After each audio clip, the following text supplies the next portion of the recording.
आशुतोष, ये बताएं वहां पर कैसी स्थिति है?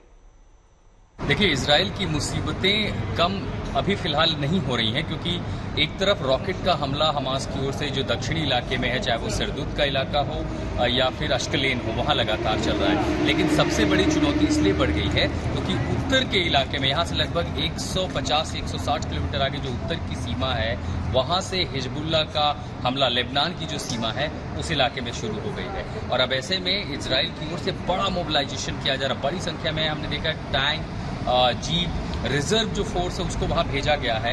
यहां तक कि जो हिजबुल्लाह का एक वॉच टावर था उसको भी बम से उड़ा दिया गया है। और सबसे बड़ी बात है कि ये आशंका जताई जा रही है कि बड़ी संख्या में जो आतंकी हैं हिजबुल्लाह के, वो इजराइल में प्रवेश कर रहे थे। कुछ मार गिराए गए, लेकिन संभवतः उनमें से बहुत सारे प्रवेश करने में कामयाब रहे हैं। तो ऐसे में एक तरफ रॉकेट का हमला, इजराइल उसको अपने आयरन डोम से जवाब दे रहा है, तो दूसरी तरफ जो उनकी बटालियन है, जो फोर्स है, जो ग्राउंड ट्रूप्स हैं, वो कोशिश कर रही है कि हर खतरे से निपटा जाए। लेकिन उससे बड़ी बात यह है कि एक तो अब धमकी दी जा रही है गजा स्ट्रिप की ओर से, हमास की ओर से, कि अब अगर किसी भी बिल्डिंग पर बम गिराए गए तो वो जो इजरायली नागरिकों को उसने अपने कब्जे में लिया है, बंधक बनाया है, उनमें से उनको मारता रहेगा। मिला के नुकसान अगर देखें तो मासूम लोगों का दोनों तरफ है, चाहे गजा की तरफ हो या फिर इजराइल की तरफ हो। लेकिन जिस तरह का हमला हमास ने छेड़ा, उसके बाद इजराइल को जवाब देना था, और जवाबदेही कार्रवाई में जाहिर है वहां के भी लोग मारे गए हैं। लेकिन अभी भी खतरा बहुत सारे उन इजरायली नागरिकों पर है जो अभी बंधक बनाए हैं। तो कुल मिलाकर के इजराइल की कोशिश तो ये है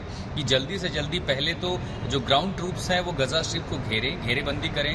उससे पहले जितने बंकर्स हैं, कई जगहों पर यहाँ बंकर बनाए गए हैं या सकरे इलाके हैं, वहां आतंकी छुपे हैं, तो फिल्टर आउट करके उन्हें पीछे भगाया जाए या उन्हें न्यूट्रलाइज किया जाए, मार गिराया जाए, नागरिक वहां से निकल चले। और सबसे बड़ा खतरा यह है कि शायद आयरन डोम की जो सबसे बड़ी ताकत है वो कहीं ना कहीं हमास ने पहचान ली है। और इसलिए हर दिन हमने जब कल भी देखा एस्कलोन में जब अटैक हो रहा था, बड़ी संख्या में रॉकेट आ रहे हैं। तो खतरा बढ़ रहा है, इजराइल की चुनौतियां बढ़ रही हैं, इसके साथ साथ उसकी तैयारियां भी बढ़ रही हैं। और इसीलिए ये माना जा रहा है कि शायद अभी जो स्थिति है इसमें एस्केलेशन और आगे बढ़ेगा।